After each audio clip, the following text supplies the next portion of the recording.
নমস্কার বন্ধুরা, আমি অর্চনা। তো আজকে আমি নিরামিষ আলুর তরকারি নিয়ে এসেছি। এই তরকারি পোলাও, ফ্রাইড রাইস, ভাত, রুটি, লুচি, পরোটা যে কোনোর সাথে কিন্তু খেতে দারুণ লাগবে। আর এখন তো বাজারে নতুন আলু উঠেছে, সেই নতুন আলু দিয়ে নিরামিষ আলুর তরকারি। তো চলুন দেখে নেওয়া যাক আমি এই নিরামিষ আলুর তরকারি কিভাবে তৈরি করি। এখানে আমি নিয়েছি আলুগুলোকে এভাবে ডুমো ডুমো করে কেটে নিয়েছি, কেটে করে ধুয়ে করে জল ঝরিয়ে নিয়েছি। এখানে দিচ্ছি রিফাইন তেল, আপনারা চাইলে সরষের তেলও করতে পারেন।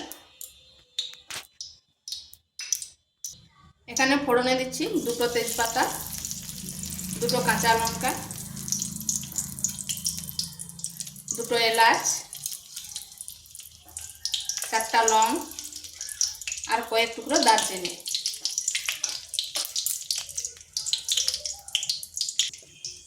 এরপর দিয়ে দিচ্ছি আলুগুলো।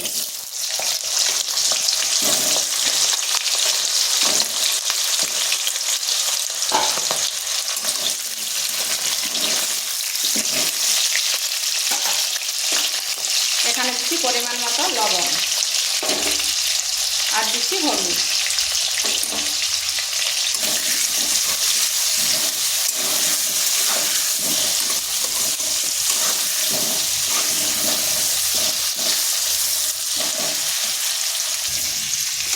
আলুগুলোকে একটু লাল লাল করে ভেজে নেব, তাই আঁচটা স্লো আঁচ করে 2 থেকে 3 মিনিট ঢাকা দিয়ে রেখে দিচ্ছি, তাতে আমার সিদ্ধও হয়ে যাবে আর আলুটা ভাজাও হয়ে যাবে। এইভাবে মাঝখানে ঢাকা খুলে খুলে নেড়ে নিতে হবে। আর দেখুন লাল লাল হয়ে গেছে, এগুলো ভাজা হয়ে গেছে। এরপর এগুলোকে তুলে নিচ্ছি।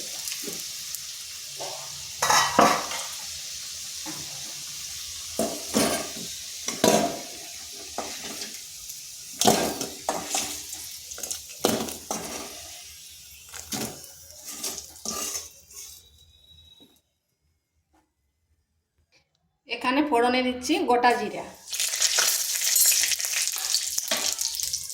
আর দিচ্ছি দুটো মিডিয়াম সাইজের টমেটো, সামান্য পরিমাণ লবণ, যাতে টমেটোটি তাড়াতাড়ি গলে যায় তাই লবণটা দিলাম।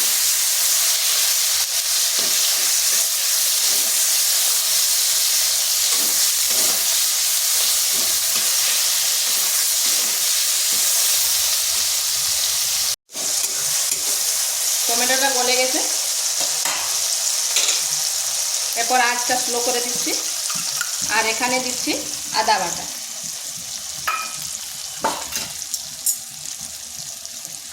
দিয়ে দিচ্ছি জিরে গুঁড়ো, ধনে গুঁড়ো আর কাশ্মীরি লঙ্কার গুঁড়ো। ঝালটা অবশ্য আপনারা আপনাদের আন্দাজ মতো দিবেন। আর এখানে আমি কাশ্মীরি লঙ্কার গুঁড়ো দিচ্ছি, তো এটা খালি রং হবে, ঝাল হবে না।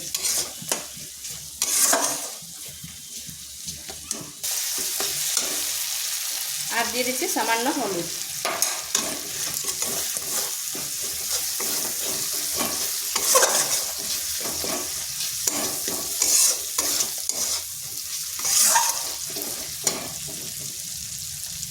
এখানে দিচ্ছি 2 চামচ কাজু বাদামকে বেটে নিয়েছি, দিয়ে দিচ্ছি।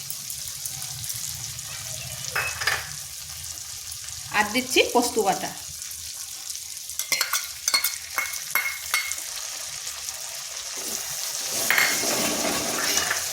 এখন কিন্তু অনবরত নাড়তে হবে, না হয় কাজু বাদাম বাটা দেওয়া আছে তো নিচে লেগে যাবে।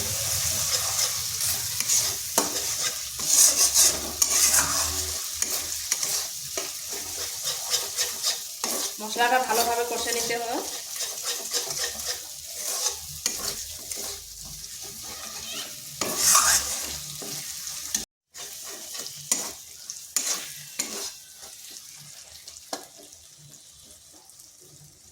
দেখুন মশলা থেকে তেল ছেড়ে গেছে, এরপর আমি আলুগুলো দিয়ে দিচ্ছি।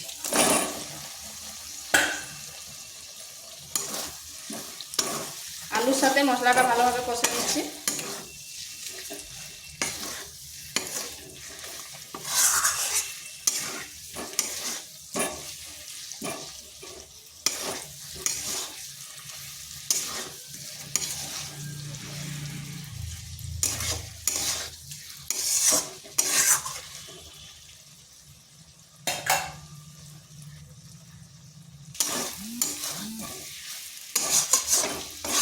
এভাবে বেশ কিছুক্ষণ কষে নিতে হবে, আর অনবরত কিন্তু নাড়তে হবে, না হয় নিচে লেগে যাবে।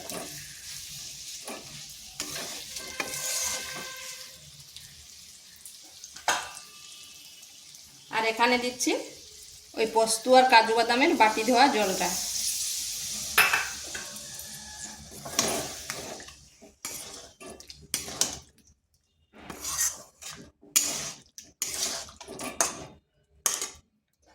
দেখুন আলুগুলো হালকা সেদ্ধ হয়ে গেছে, এখানে আর খুব বেশি জল দেবো না।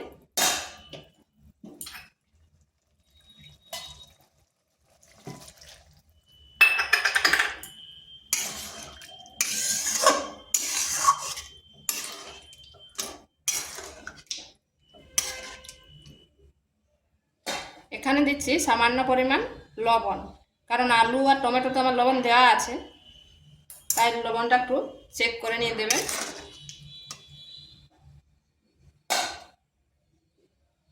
আর দিচ্ছি হাফ চামচ চিনি। চিনিটা দিলে স্বাদটা কিন্তু দারুণ হয়।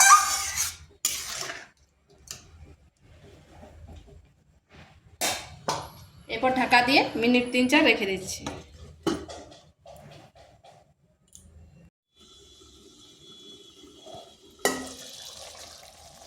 কি সুন্দর গন্ধ বেরোচ্ছে, আর কালারটা দেখুন কত সুন্দর হয়েছে।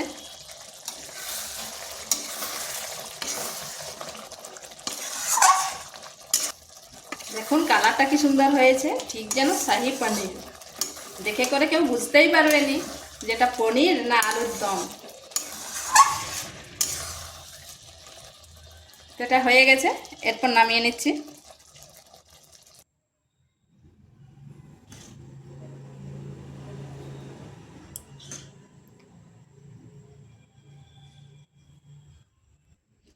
এখন তো নতুন আলু উঠেছে, তো এইভাবে অবশ্যই বাড়িতে একবার রান্না করে দেখবেন। ভাত বা রুটি, লুচি যে কোনোর সাথে একেবারে জমে যাবে।